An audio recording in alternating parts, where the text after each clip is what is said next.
You have the experience, you have the credentials, but you keep on getting passed over for roles. And you can't understand why. Well, what's happening is your technical skills are getting you the interview, but your executive presence or lack thereof is what's costing you.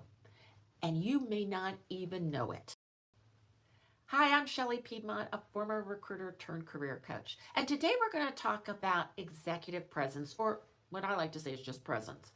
Because there's a survey that says, offers, promotions, the decision is about 74% on technical skills, experience, hard skills, your, credentials. And 26% is on soft skills and leadership abilities. So, getting to that interview, those technical skills, that's table stakes. That just gets you in. But what gets you over the finish line and gets you the offer, that can be these other intangibles. And you might not even be aware that that is what's causing you problems in getting offers. So today we're going to talk about presence. We're going to talk about what that means in terms of interviews and how you can address any issues you may have in that area. What is executive presence?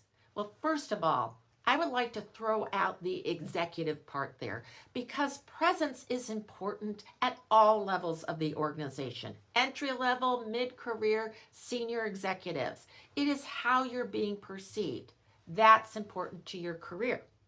Now, presence, that really falls into three categories. So you have your appearance, so how you look and how you present yourself. You have your communications, how you are speaking and engaging with others. And then the third one, we can call that gravitas. And that was a Roman virtue. And really that is kind of your weightiness, your not physical weight, but how you come across. So that's really how you act. That's going to be your confidence, your decisiveness, and your emotional intelligence. Now, I know many of you are going, well, executive presence, I have some corporate model in mind, and that's not me. This is not about being somebody you are not. I want to make that clear. Authenticity is important. This is about elevating who you are so that you do it in a strategic way that is going to make it more like you're connected with the organization, the boss. That's being smart. Now, one of the things that I think is really important to understand is the gravitas piece, how you act. That is the most important of the three. And how people look at that has been changing over time. So authenticity is part of that. Respect for others is part of that. And listening to learn, that's part of gravitas too. So remember that. Why presence matters is because of how humans hire. Now, as a former recruiter, I can tell you time and time again when I worked with hiring managers, this is what they were thinking. As they were interviewing people, they'd be looking at, can they do the job? Very important, obviously, but that's table stakes. That is what all those candidates that are in that interview process likely can do. It's more of the intangible of how you fit in is what they're looking for when it comes to making the decision on hire. Now, you might not like that, but that is how humans work. And they do that by their gut feeling about you. It's kind of how you come across. Do they see you in the role? Do they see you fitting in? And that comes just from all these things that we've been talking about. Now, that's why you can't ignore this. And especially if you are not getting offers, but you're getting interviews, you need to think about what you can do to enhance your presence, to make sure people see that you fit, because you might be doing things that are sabotaging you and you don't even know. If you like this content, I always appreciate hitting that like button and subscribing to my channel. It really helps. Let's go over those three aspects of presence so you can better understand what you can do to actually enhance your presence. The first thing we're going to talk about is appearance. Now, there are things you cannot change about your appearance, nor should you. But you should think about some of these things because it might be impacting how you're being perceived. First of all, when you go to an interview, what you wear.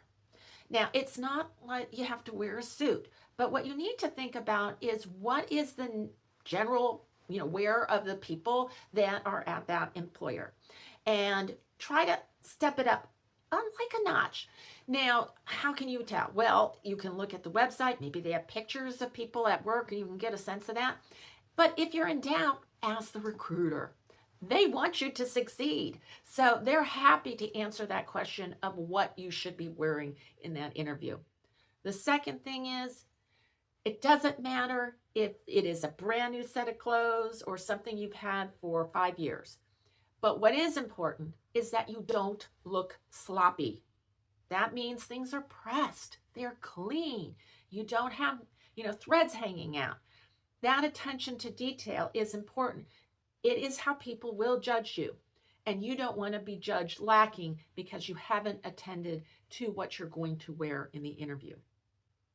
Now, a lot of interviews are virtual. So you need to be aware of that as well, how you come across virtually. So that's going to include your lighting. Are you making sure that you are well lit so people can see you?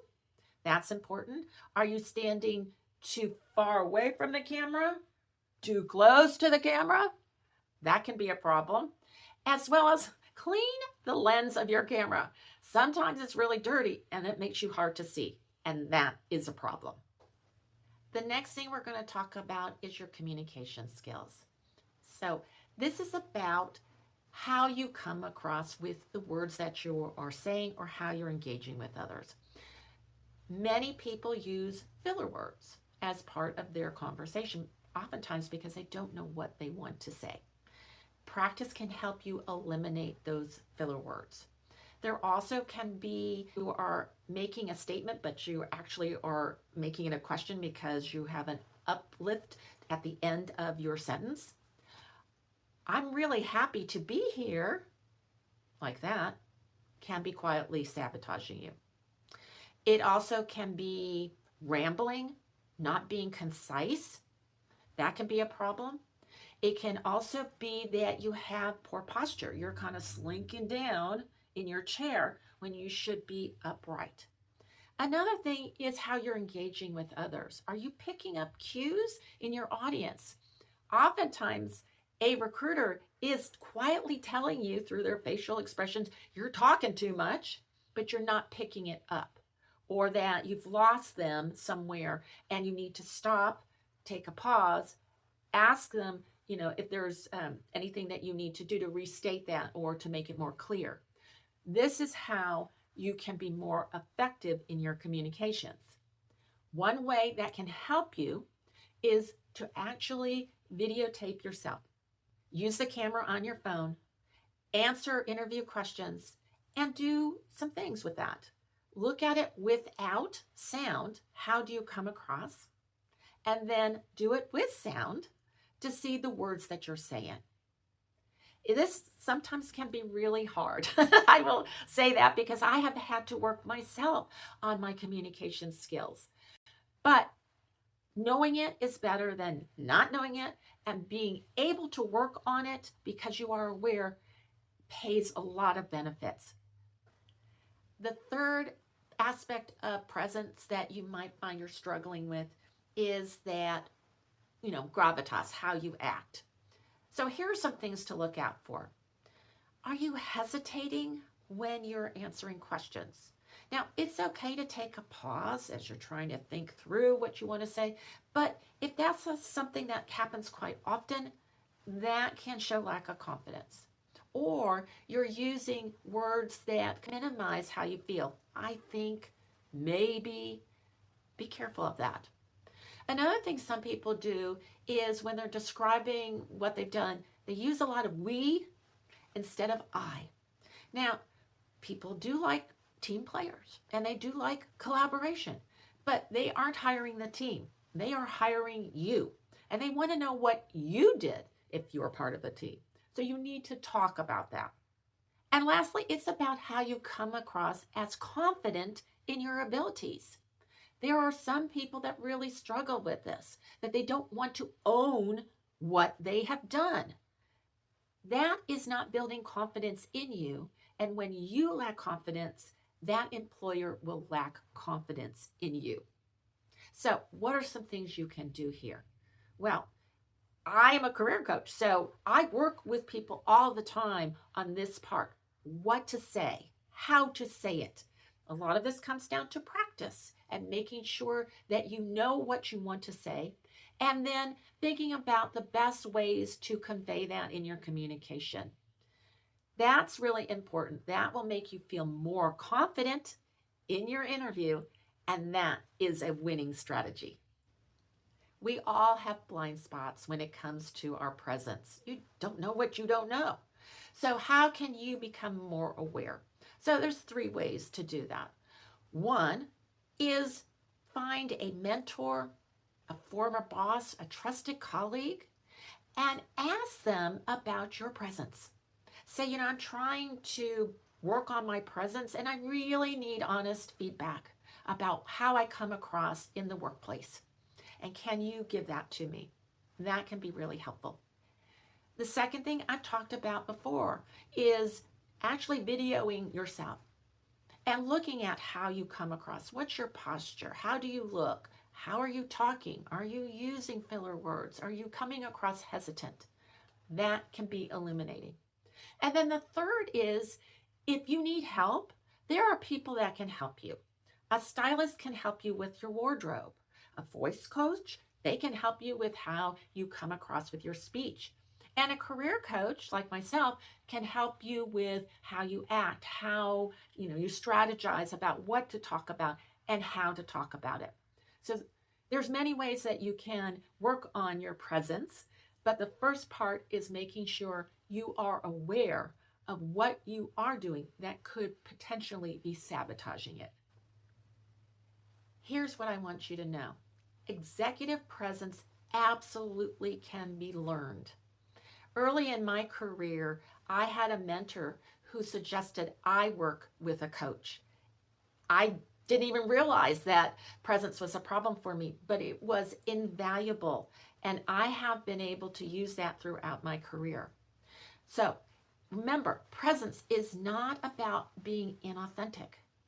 It is about showing up as who you are, but the best part of who you are. And this is important, especially for job seekers, because it's a tough market. When you get that interview, they have already decided that you do meet the qualifications for the job, as has everybody else that has moved forward. You want to be able to show that you also have the presence that makes you fit in with that organization, that shows your leadership, that shows your conviction and confidence. That is the winning recipe that will get you the job. As a career coach, I can help you with your presence, so look in the description box for how to contact me.